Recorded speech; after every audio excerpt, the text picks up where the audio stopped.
Hello there, ladies and gentlemen. My name is Simon, and welcome to the Season 1 finale of Ahsoka. It is the last episode, and it feels like we've been watching this show for a long time. It also feels like it's been no time at all. Again, the last 7 weeks, we have been given a really good experience, I think. There's definitely been ups and downs. I know that a lot of people weren't necessarily the biggest fan of the last episode because they felt it was a little slow, it didn't move the plot. Again, that word filler being used, but I enjoyed it. I thought it was fun. And I felt like it was a good place to slow us down after we had 2 really big episodes, with Anakin's return in episode 5 and then Thrawn's return in episode 6 and Ezra as well. I felt like we needed that episode just to take a bit of a breather and, to then build us into this finale. Now, this finale is only going to be about 45 minutes long, and that's not going to be enough time to tie every story up, and so that leads me to believe that these stories are going to carry over. They are going to spill over into a second season, which I think was always the plan. Very much they've wanted to interconnect all of these shows, Mandalorian, Book of Boba Fett, Ahsoka, and, these other shows that are coming up as well, like Skeleton Crew. They want to bring them all together and tie them into a larger Mandoverse, as they call it. And I think the plan is to have a blow-off with a movie in a couple of years' time, which, again, if you're going to do it the Marvel way, you've got to lay the foundation so that people actually care about the characters in said movie. Now, again, with this season, I think it's been, much more of a lore-based experience than some of the other shows, which makes sense. It's the one about a Jedi or a former Jedi. It's definitely been, emotional at times. It's been great to see, the likes of Thrawn and Anakin, come to life on screen again. And to see Ezra as well has been great, and I think the casting for this season has been fantastic. And people will moan and find gripes with everything, as they always do.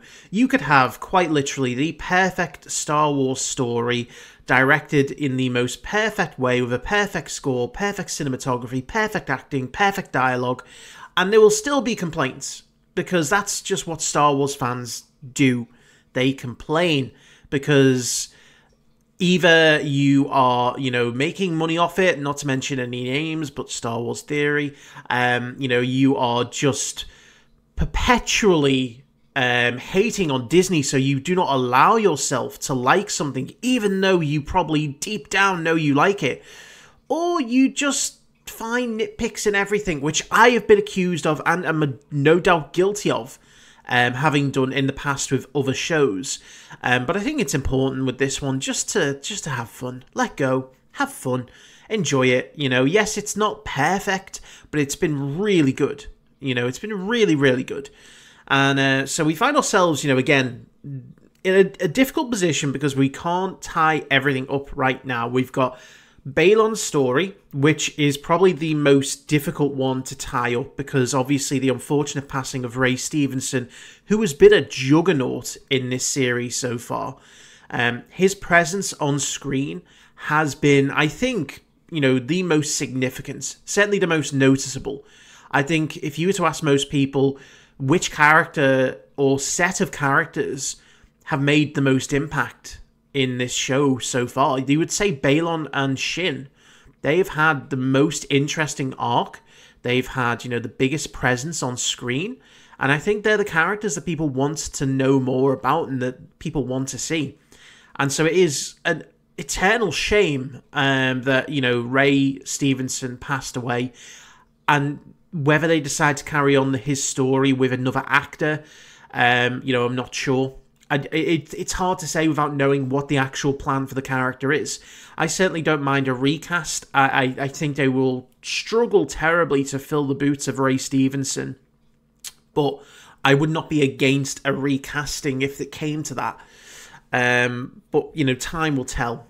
We've got to finish up the stories of Ahsoka, Sabine, and Ezra being stuck in this galaxy, as well as Thrawn returning to the main galaxy. I do think that by the end of this episode, we will see Thrawn return and set about the events of potentially another conflict between the Empire and the New Republic. I know there's not been a lot really mentioned in this timeline in Star Wars materials. This is kind of what these shows are for. They're filling in the blanks of the years between, you know, the end of the Galactic Civil War and the time of the sequels. Because there is a lot to fill in. There's a big gap, 30, 35 years. And this is just one step of trying to do that. And so I do think that Thrawn is eventually going to make his way back with, you know, with the Chimera via the Eye of Sion. I don't know how the heroes are going to get back, whether they hitch a ride on the Chimera somehow. That's going to be maybe something that we leave a cliffhanger on, you know? I think Shin is another one that we don't know what's going to happen with her. She's a character who has been abandoned in the last episode by her master. And seemingly by the Empire as well at the same time. They weren't exactly, you know, tripping over themselves to help her out. And then they just left her.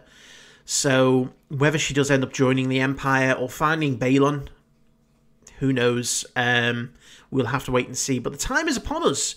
It is almost 2 o'clock in the morning here, so I am going to tune in for the reaction. So here we go with the season finale of Ahsoka. God, that is such an impressive looking ship.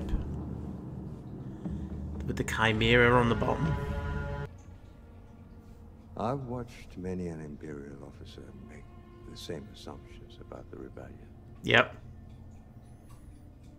Imperial officers cost him a decade of his life. They're going to give her a reward. Of shadows. Uh-oh. Are they going to give her, like, more intense magic?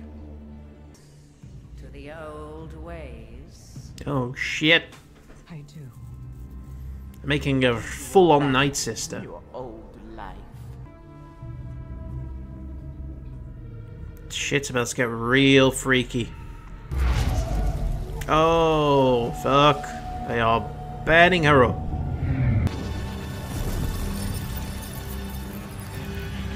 Okay, now this is real Night Sister magic. Not the little candle that we saw before. No, that's not gonna work. Look. And Hu Young's helping him. What are you talking about? The blade emitter's too narrow. Now look here, I've been That's what most people said about Rebels. lightsabers longer than you've been alive. That's great. Stop that! Everything in here is organized. I have a system. His eyes. He's like, you're fucking with my system, dude. And I taught him how to build a lightsaber. What? There you go. There's a little tie-in. Now it Caleb Doom. How could you know him? clever boy Caleb was, very curious. Caleb. He's calling him Caleb. Well, who can blame him? I had two of those. Kanan took the one. I was guess that's the top part of Kanan's lightsaber You should have it. that he would disconnect. That's pretty cool. Hu Yang.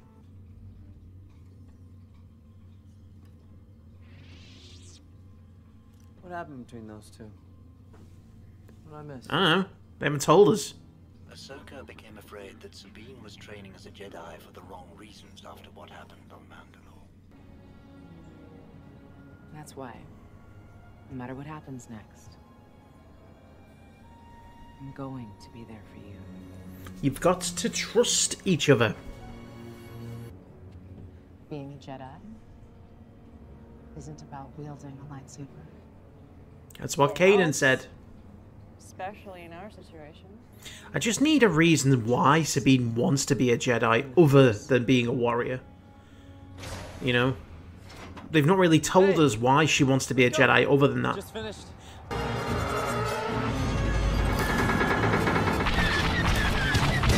My god, man, it's a stationary target and you missed. Move out the way! Am I the only one that was like... Just move. You had plenty of time, TIE Fighter. That will set me back. An acceptable outcome. Consider all of the TIE fighters lost. Mark their captain for a citation. As you wish, Admiral. Show me the report. At least he rewards them in death. Which is why we should prepare for a ground assault. Or maybe just go. Immediately. Maybe just go. God damn. The gate! Sabine, help out! Just something doesn't look right with these shots, and I don't know if it's again, if it's the volume. It always looks off. But it's time. Uh-oh. I mean, what is taking so long for them to hook up the ship? Oh, this is an odd cut. I like how we went from, like, literally last episode, I don't need a lightsaber. The Force is my ally too. I need a lightsaber.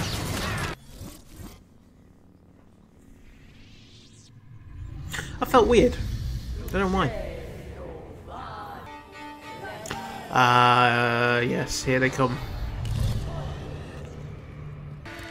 Oh, okay, yeah, that's what I've been looking for.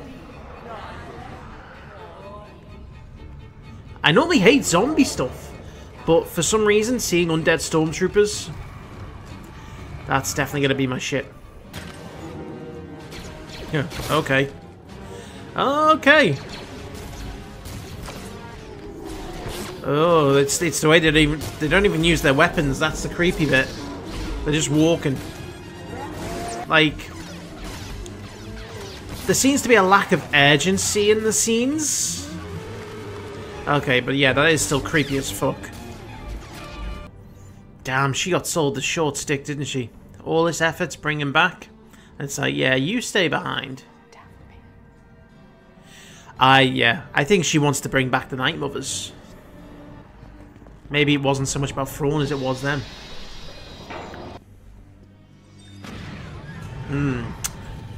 So that's why they gave her a blade. Go on, I'll handle this.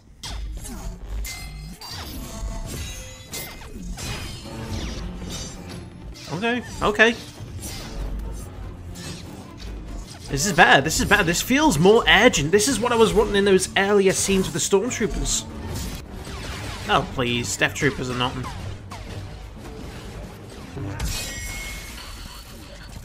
Ooh. Okay, yeah, alright. They are undead Death Troopers. There you go. Boom! Right of the head.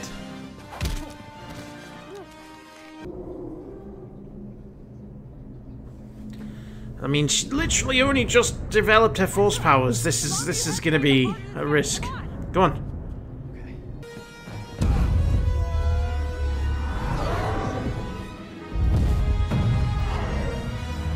Okay. I like the music. He's dangling off the side. Yeah. Makes you wonder as well, is Ahsoka gonna get left behind? Oh shit. There goes one saber. Why have the stormtroopers stopped? Why have you stopped? Not alone. Oh, she came back for her.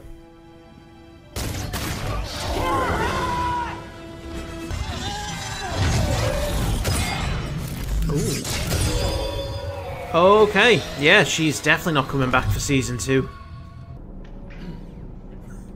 757 here. There's nothing more that Ezra loves to do than to play the Imperial. Thanks for the heads up. Controls. Have the main batteries target the fortress for bombardment. Affirmative, Grand Admiral. Oh, they're not going to like that. Open fire. I regret we haven't met face to face. Perhaps now we never shall. This is a victory speech. Still, one wonders just how similar you might become. Playing on that fear. This is where a Ronin such as you belongs. I just want Balin to show up and slaughter them all. Or Shin.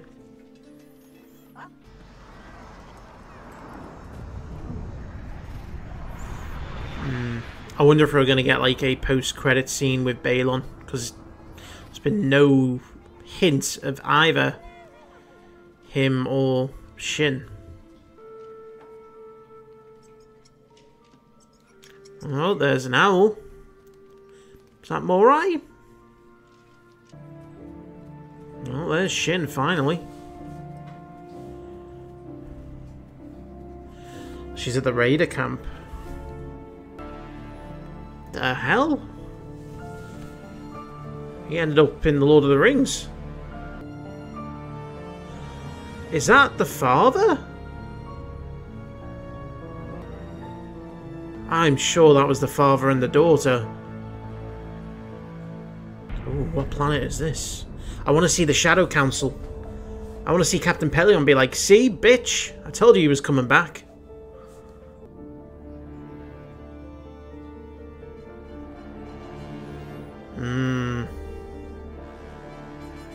That's his army.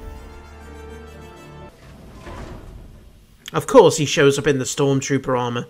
She should recognize him straight away. I mean, you'd... Yeah, chop a nose. Ezra? Hi, Hera. Huh. Well, He's got quite the tale to tell.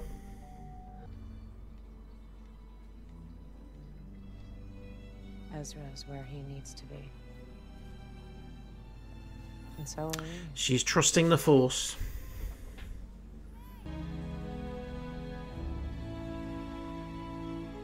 I like this music. It's quite inspirational.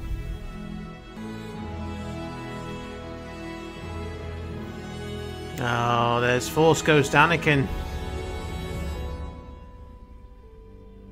So, it was a nice little touch on the end there to kind of just have actual Force Ghost Anakin show up, and I guess, you know, at least confirm that he's been watching over her. If that wasn't him in that Worlds Between Worlds episode that we got, he's at the very least been watching her. This felt like a very strange finale. Some people are probably not going to agree with some of my opinions here, and that's fine. But there was just something off the entire time. It's like, I think maybe the issue is that this show peaked around about episodes 5 and 6. And I think that they very much struggled to find that level again.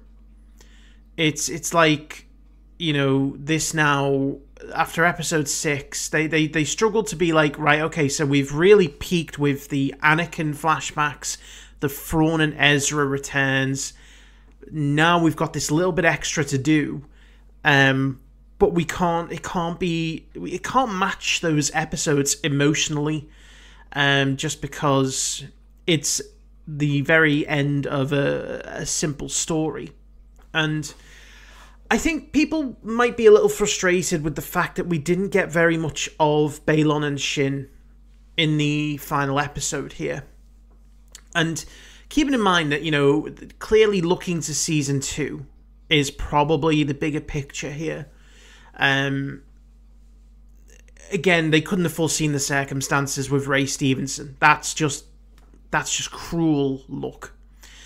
And it kind of does suck that that's the only time that we get to see him in this episode. Again, very, very interesting implications that, you know, this is, you know, tied into Mortis. Because not only did we see, I think, Morai, but I'm pretty certain that statue that he was on was the father, and the daughter was next to him. Now, what was in the distance? I dread to think that we'll never find out, because they could very well leave the story on that ending. You know, not every story needs to necessarily be told.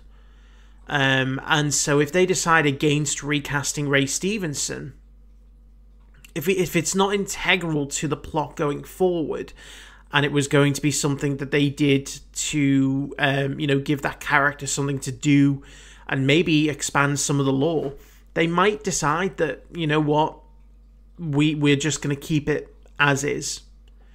Which, again, I think is really unfortunate, but there's not much that anyone can really do because, you know, life is cruel.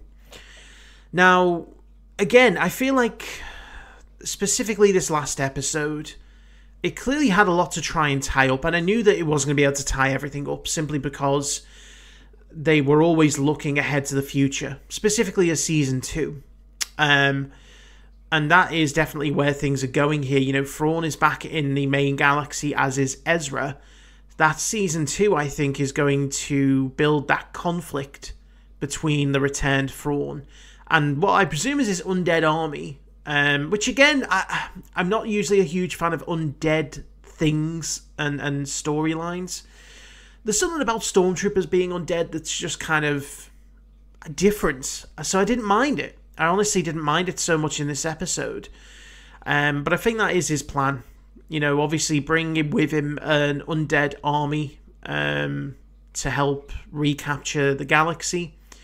The Night Sisters clearly are getting what they want. They want to return to Dathomir, you know. Ezra even said that he woke the Great Mothers when he arrived. So assuming that they'd been dormant, you know, maybe ever since the Night Sisters fell at the end of the Clone Wars. Who knows? But yeah, there was just, I mean, if I'm going to point out things that I specifically didn't like, I'm going to talk about, you know, the fights with the stormtroopers. And again, the limitations of the volume. Those fights felt really hokey. And visually felt really off. You know, there was a lack of intensity and a lack of urgency, I think. It was like people were going through the motions almost. Whereas the fight with Morgan and Ahsoka, I actually felt was the opposite. It was intense. There was clear passion behind it, and there was clear urgency behind it. You know, and you knew what was going on. It felt like the Stormtrooper stuff was there just to show us the zombie Stormtroopers. And again, the limitations of the volume are that you've got this really enclosed set that you can't really do too much around, and it just makes things look weird. You know, it's definitely got its advantages, and it's got a place in the production of a show, but I think they're overusing it. I really do.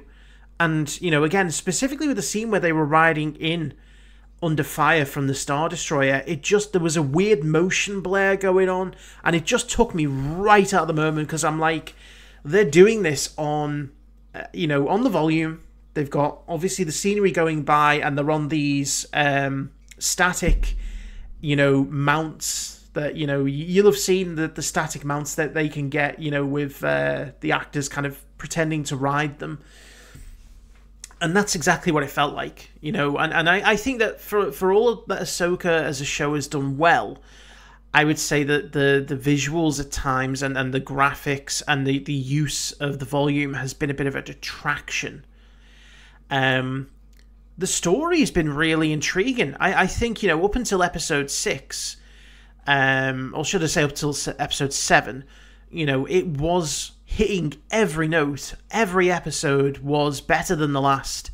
And then episode 7 came along, and rightfully I felt like, you know, yeah, we should slow things down. That's fine.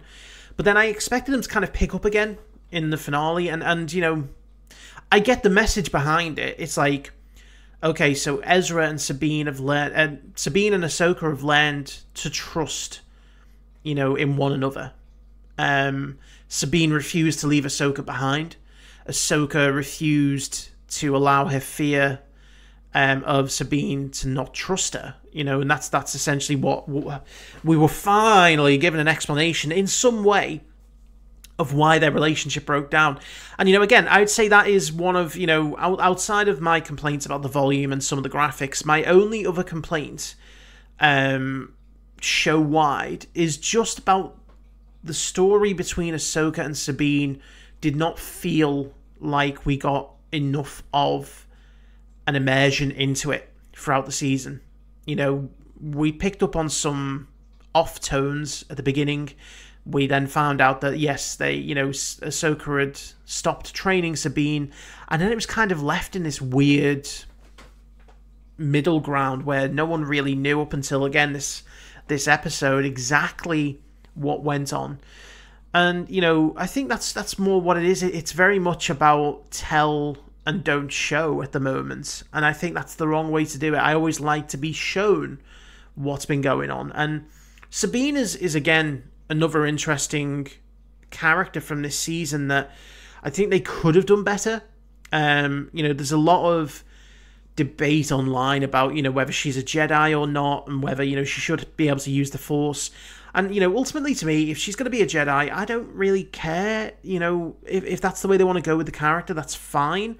My issue is that this season, she's never really outright shown any desire to be a Jedi for a good reason. It's outright states in this episode that Ahsoka feared that Sabine wants to become a Jedi because of what happened on Mandalore, i.e. become a super warrior with a laser sword and get revenge.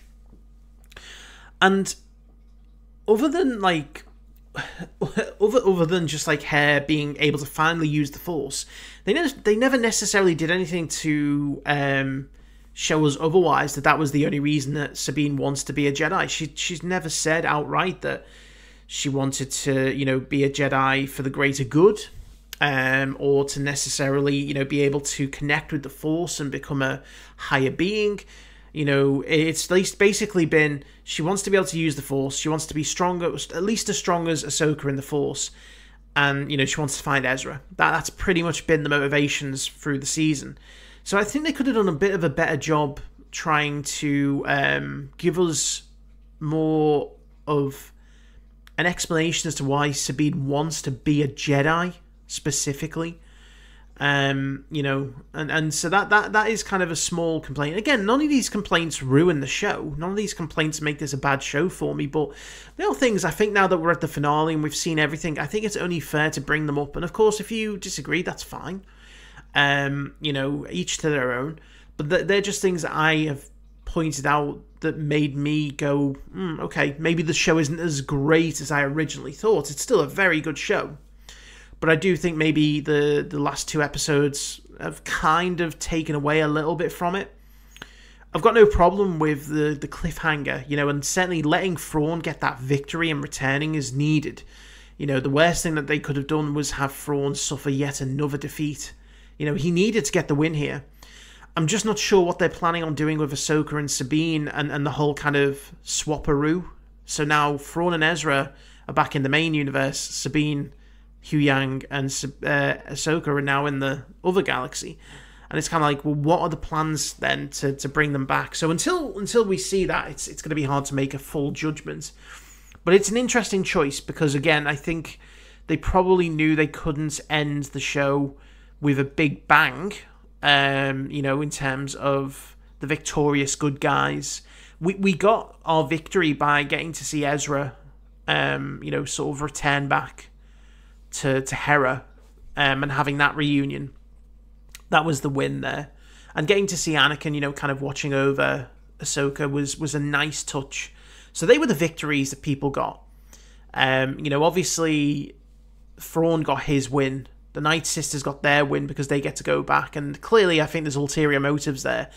Oh, I think probably the Night Sisters might end up, betraying Thrawn and the Empire. Certainly it seemed to me that Morgan's, her whole purpose for finding and bringing Thrawn back maybe wasn't necessarily for Thrawn. She said, for Dathomir. I think she wants to bring the Night Mothers back. I think that's what this is. She was feigning her loyalties to Thrawn and, her desire to bring Thrawn back so that she could get the Great Mothers to Dathomir. I think that's maybe now where a lot of their power resides. And so maybe Thrawn is playing right into their hands. I'd like to see Thrawn predict that if that was the case. But again, we're getting into speculation now for a new season, so that's not what I really want to do. Again, just a few things in this episode that kind of fell a bit off was another one of the, Morgan and Ahsoka fight, which was great. I enjoyed the actual fight and the choreography, But the moment where all the troopers stopped firing and just stood around in a circle as Ahsoka killed Morgan, I was kind of like, why are they not shooting her? Why at this point they were mindless zombies, so like why not? Why are they not just trying to kill Ahsoka? Why do they respect the boundaries of an individual duel? They're undead monsters that we saw were clambering on doorways to try and get Ezra and Sabine earlier in the episode. So yeah, again, the episode itself had some, interesting story elements, had some interesting moments, especially the fight between Morgan and Ahsoka. And I think that, the result is the right one for Thrawn. Shin, I feel like she definitely got the shitty end of the stick. And I'm not... Until we know more about where they intend to go with Shin and Balon, I'm not 100% certain that them breaking it up at this point was the... Obviously, it's hard to say now that Ray Stevenson's not with us. If Ray Stevenson was still alive, and we knew that he was going to be in a season 2, I'd be sat here saying they should never have broken Balon and Shin up. Because, there's no...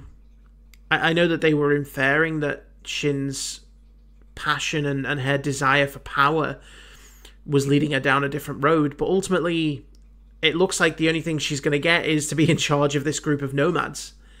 If she'd have gone back with the Empire, that'd be a different story. I think that's what I would have liked to have seen.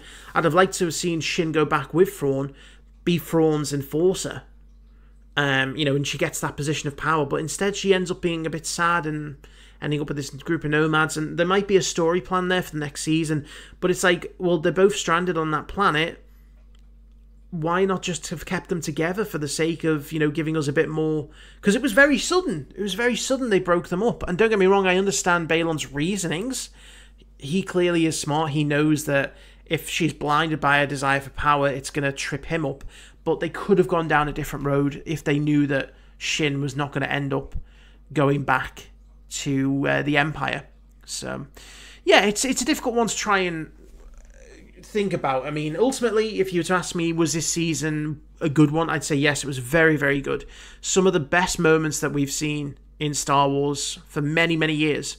Some really great moments, some really great episodes. I think the last 2 episodes just let it down a little bit. It lost its steam. And, it was the way they wanted to work, I think, was always going to make it difficult to try and, nail the landing after those early episodes. So, yeah, that's it for Ahsoka, and that's it for Star Wars now for a good while. I think until we get maybe like a Bad Batch trailer, the Skeleton Crew isn't due until early 2024. Bad Batch might be coming up at the end of the year, which, I will react to, the final season of the Bad Batch. I've still got my One Piece reactions ongoing, so I'll be, still pumping them out. I'll see if I feel like reacting to anything else and, taking on this sort of Wednesday slot. We'll see. But I'll keep my eye out for Star Wars news. But in the meantime, I want to say thank you for following me with the Ahsoka series. I've appreciated all the comments and, obviously all the support. But in the meantime, thank you for watching, and I will see you for whatever comes next.